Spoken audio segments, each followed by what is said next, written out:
My name is Heather Gordon, and behind the mask, I don't wear a mask. So I'm a person, just like you. So the Office of Emergency Management sits inside the fire department. I'm not a firefighter, but I work for the fire department. But when we sit and we talk about the tens of thousands of people we may have to evacuate in a storm, or we get a chance to sit down with the Mayor's Commission on Aging, or we get to hear the concerns of the people in creeds who may not know how to evacuate. That's so much more than just your job. It's not what you do behind a desk 9 to 5. That's how do I help my community in a time of crisis, in a time of disaster? How do I make sure that, John Q. Public knows how to build an emergency kit? Those are things that we do every day that are part of the fire department, but doesn't make me a firefighter, but still makes me a contributing member of the department. I will be biking with a group of 25 other riders from Baltimore, Maryland to Key West, Florida over 8 days. We are fundraising for the Ullman Cancer Fund, which provides patient navigation support and services to families going through treatment. So the fund doesn't actively pursue medical research for a cure, but what it does is it acknowledges that people go through treatment and that cancer exists, but fighting the disease with the best tools possible and the most information possible is why the fund does what it does. So the patient navigator position that this ride specifically funds is at Walter Reed Military Medical Center in Bethesda, Maryland. So that person is able to be there and support those families and those patients because of the cycling that we do. So the 1,619 miles from Baltimore to Key West are broken up day by day. So we have 7 nights, 8 days. Each rider covers between 50 and 70 miles a day in a team of 4 to 5. So nobody rides alone, which is a big safety issue. And the teams leapfrog from destination to destination throughout the day. So team 1 will start the morning, and teams 2, 3, 4, and 5 will drive to their put-in points, and then team 5 will drive the farthest and then put in and then bike into the evening destination. I did the ride last year. It was life-changing. I got to talk to people about things that I have never in my wildest dreams thought I would ever talk to another living soul about. The losses in my family or the losses in my high school community, understanding anger and grief. I mean, these are things that people don't talk to therapists about. These are people that, these are things that take people decades to process and go through. And I'm sitting on a bike with, another stranger for 8 hours in the back roads of Georgia. There's not really much else to talk about other than, those deep, dark things that you keep hidden from other people. The people on this ride understand. They have lost spouses, they have lost children, they have lost siblings and friends and parents, and they don't look at you with any judgment. You can ask them the most pointed questions and nobody looks at you twice. It's about being able to make those connections with people.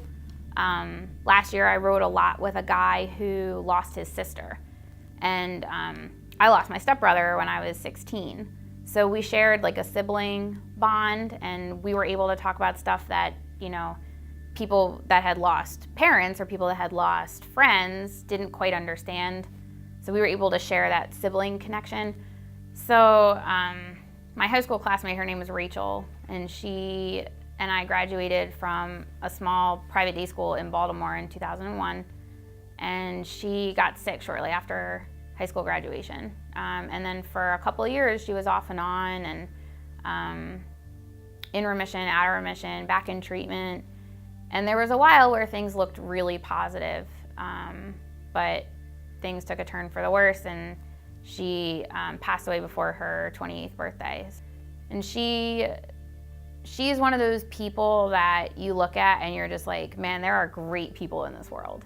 And she just always was happy to have you over her house or help you on a project or whatever. And she had a thing for chocolate. It was really funny. She was like this really skinny girl and she loved chocolate. And I remember the first ride I did in her memory when I started cycling was a 100-miler in Hershey, Pennsylvania. And I just thought it was so fitting that we were in Hershey and I was like able to do this for her. My stepbrother, I didn't know him as well. He had been in college for a while before he'd gotten sick. And he passed away when I was 16. And that was like a life-changing event, like watching how my family dynamic changed. It was really difficult, but I think it's taken a lot of years, and it took the ride last year, to be totally honest, to figure out how to deal with those feelings. Every event that I do in any sort of cancer research is in his memory always. So, he was a big, he's a big part of my stepfather's life, and so he's a big part of my life. And, he passed away at 21. He didn't see 30 either. And, it's devastating. But if that has to be my motivation, those points of sadness, I'll use it. But I would rather look at my childhood best friend who finished her chemo early this past year and is in total remission. She was diagnosed 4 months after giving birth to her first child, and she's in remission. So I would rather focus on riding in her honor than riding in people's memory, because it's terribly sad. But there are people that beat it, and so sometimes it's helpful to remember that people can beat this, people can do this. So the three people that I always think about are my stepbrother, my high school classmate, and my childhood best friend, who's now in remission. The guilt sometimes that survivors deal with is tremendous. Like, why did I get to live past this and my sister passed away or my brother passed away or my friend, whatever it was. And just being able to talk to another survivor, someone else that has lost a family member or a friend, whoever it is, you process that guilt and you process that grief entirely differently than if you're sitting in, a therapist's room. This is not about feeling sad for yourself or feeling sad for them anymore. It's what can I do to honor that person? How do I remember that person? How has that experience changed me now? Why am I on this ride? Why am I sitting on a bike for 8 hours a day for 8 days? Why am I doing this? Oh, that's right. There are people that are fighting this terrible disease that I can at least support and say, here, you know what, I'm gonna be able to fund a patient navigator for you so that you can get the best care that's out there. Last year, I biked about 480 miles in 8 days, and this year I want to break 600 miles. So training's a little different, it's a little harder. I spend 3 to 4 nights on the bike. Right now indoors, there's a little contraption you can set up so that your road bike turns into a stationary bike. And I do that a couple hours a week, an hour to an hour and a half each session. So about 6 to 8 hours of training a week, and then that'll increase in the next couple of weeks. It's like a graduated training program. And then come the ride, hopefully 60 miles a day won't be a big deal. So when I'm not cycling, I CrossFit. And one of the things that I really enjoy about it is the camaraderie aspect of it, that you have a tremendously difficult workout, but it doesn't matter if you finished first or you finished last. Everybody is there to cheer you on. And I think the competition piece sometimes overshadows the camaraderie and the family atmosphere that those gyms can create. I know I've met some phenomenal people in the gym that have pushed me physically but have supported me emotionally in ways that I never thought friends of a couple of months would do. And I think that contributing to those people's physical and mental well-being is the best gift and the best camaraderie that you can develop with another person.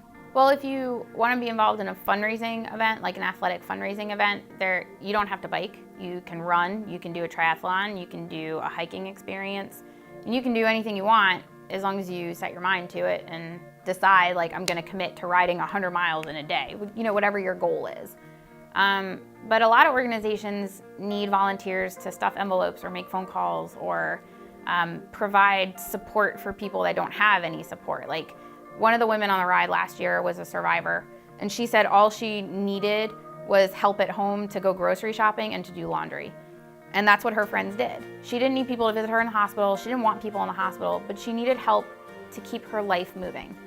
So her friends did like meal service, and they came over and they helped her with her laundry. So you don't have the money to donate, it's not a problem. You aren't sure that you want to do an athletic event? Okay. There are people that need help with things like laundry and cooking that anybody can help with. So anybody can do anything to help make a difference in somebody else's life. It doesn't have to be a monetary contribution. It doesn't have to be a contribution of time. It can be a contribution of effort or of expertise. It can be a contribution of a phone call for emotional support. It can be a trip to the grocery store to help somebody who couldn't make it there that day. The benefits of just being there for somebody else have very little to do with money. So it should never be a financial burden. It should never be an emotional burden. It should just be that you're able to support and assist somebody else in their everyday life, which then makes your day even better.